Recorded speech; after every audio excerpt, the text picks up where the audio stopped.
Muchas gracias, señor presidente. ¿Qué valoración hace el Gobierno de la evolución salarial en 2012? Muchas gracias, señor diputado. Señor presidente.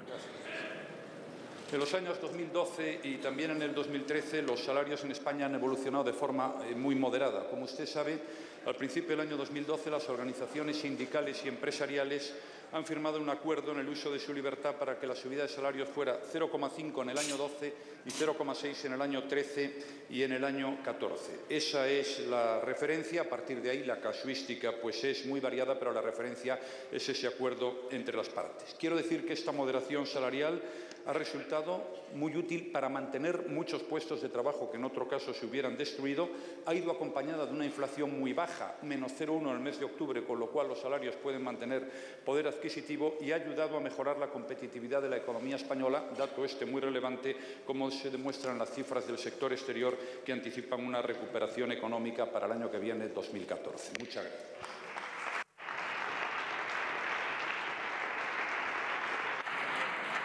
Muchas gracias, señor presidente. Señor diputado. Gracias, señor presidente. Pese a los balbuceantes esfuerzos del ministro de Hacienda, hoy sabemos que los salarios en España han bajado más de un 2%.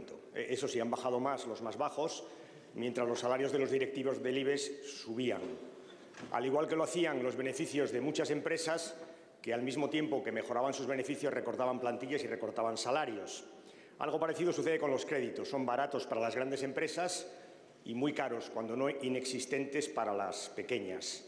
En una España en la que los millonarios han crecido al tiempo que muchas familias están en situación dramática de pobreza.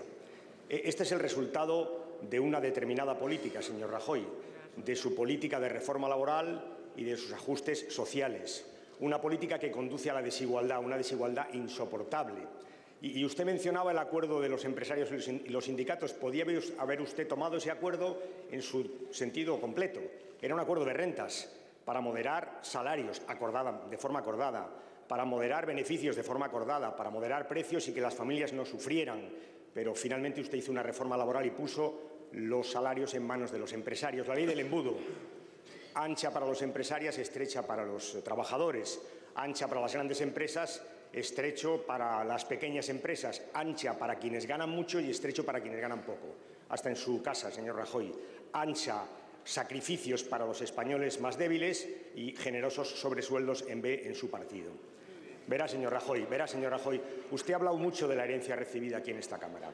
Y me cuesta creer que a quien le gusta tanto hablar de la herencia recibida le moleste hablar de la suya.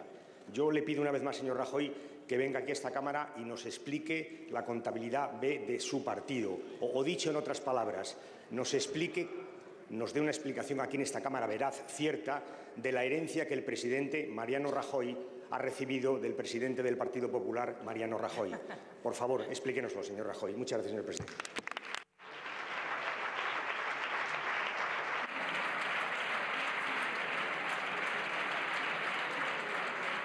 Muchas gracias, señor diputado. Señor presidente. Vamos a hablar de políticas económicas, señor Pérez Rubalcaba. Le voy a explicar lo que ocurrió en España en los últimos años. En el año 2008 se destruyeron 700.000 empleos y los salarios subieron un 5,03%. En el año 2009 se destruyeron 1.600.000 empleos y los salarios han subido el 4%.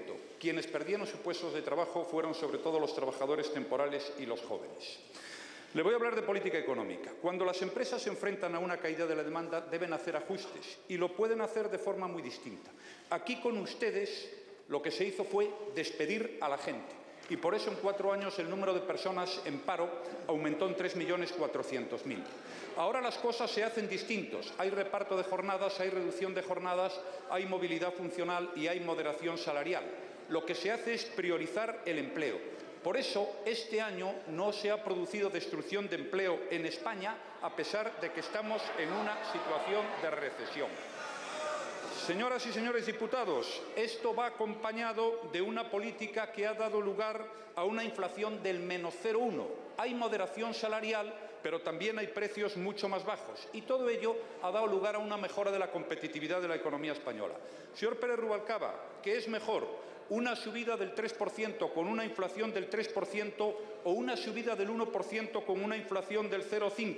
Pues es claramente mejor este tema. Esto mejora la competitividad, evita la destrucción de empleo, es lo que se hace en Europa, y lo otro son las políticas fracasadas, las suyas, que nos han traído hasta aquí.